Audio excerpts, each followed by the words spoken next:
আচ্ছা ভাবি রাখি, সারা রাত ঘুমাতে পারি না আপনার ভাইয়ের নাক ডাকার জন্য। আরে ভাবি দিনের বেলা ঘুমাবেন, আমি জানি তো ভাই রাত্রে নাক ডাকে। এই তুমি না বলছিলা মার্কেট করতে যাবা, কয় টাকা দেবো? তার আগে বলো তুমি যে রাতে নাক ডাকো টুম্পা ভাবি জানলো কি করে? ভাবি আপনার বোনকে 5 মাস ধরে ভালোবাসি, প্লিজ আমাদের বিয়েটা দিয়ে দেন। আয়নায় চেহারা দেখছোস? আমার বোন রে আইছে বিয়ে করতে, আর আমার বোন যে তোরে ভালোবাসে তার কোনো প্রমাণ আছে? তাইলে আর 4 মাস অপেক্ষা করেন, 9 মাস পর প্রমাণ চলে আসবে। এই তোমার সাথে মেয়েদের চুল আসলো কি করে? এটা তো আমার মাথার চুল না। এইসব কি বলো তুমি? সারাদিনে আমি বাইরে গেছি, আমার সাথে মেয়েদের চুল আসবে কি করে? তাইলে কি আমি মিথ্যা কথা বলছি? সত্য করে বলো, এই সাথে চুল আসলো কেমনে? 1 মিনিট, এই শার্ট তো আমার না, এই শার্ট তুমি পেলে কই?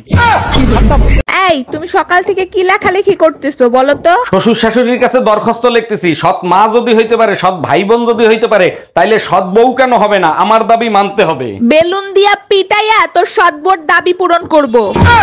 এই পাশের বাসার ভাবিরে দেখছো কি বিশ্রী ভাবে শাড়ি পরে? কোন ভাবি যারে সবাই এখন আন্টি বলে ডাকে? আরে হ্যাঁ, পেট বের করে শাড়ি পরছে, পেটের বিশ্রী কালো দাগ দেখা যায়। আরে বুকা, ওটা কালো দাগ না, ওটা হলো পেটের নিচে ট্যাটু আঁকানো। আজকে তোরে খাইছি, ওইটা তো তুই দেখলে কি করে?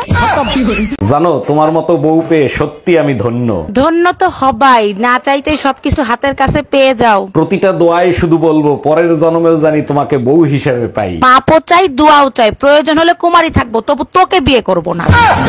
এই খান সাহেব তোমাকে পিটাইছে কেন? কি করছো তুমি? তুমিই তো বলছিলা খান সাহেবের বউ জানি তোমার সাথে দেখা করে। বলছি, তার জন্য তো তোমাকে মারতে পারে না। কি করছো সেটা বলো। আমি শুধু খান সাহেবরে বলছি, মিসেস খান কি আছে? হ্যালো, আমাদের ম্যারেজ ডে কেক দিয়ে গেছে, এই মুহূর্তে তুমি বাসায় আসো। তুমি যেভাবে অর্ডার করতে বলছিলে সেভাবেই তো অর্ডার করছি। কেন, কেকে কোনো সমস্যা হয়েছে নাকি? অ্যানিভার্সারির জায়গায় সুইসাইড ডে লেখছে, আজ তুই শুধু বাসায় আয়।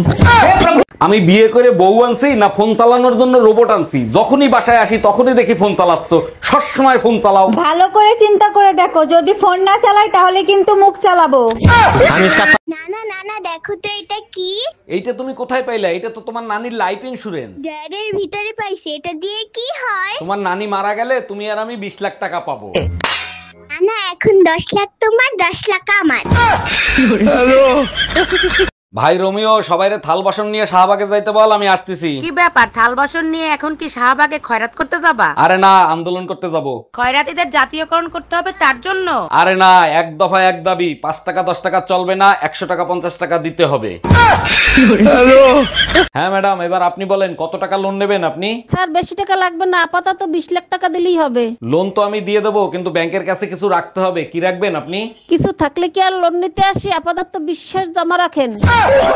হ্যালো, আপনার সাথে জরুরি কিছু কথা আছে। দেখেন, যা বলার বিয়ের আগেই বলেন, বিয়ের পরে অশান্তি চাই না। দেখেন, কোনোদিন প্রেম করতে পারি নাই, তাই ভাবছি বিয়ে করে বউর সাথে প্রেম করব। বিয়ের পরে বাজে কথা একদম শুনতে পারবো না। আমি কিন্তু ছোটবেলায় অনেক সাইকেল চালাইছি।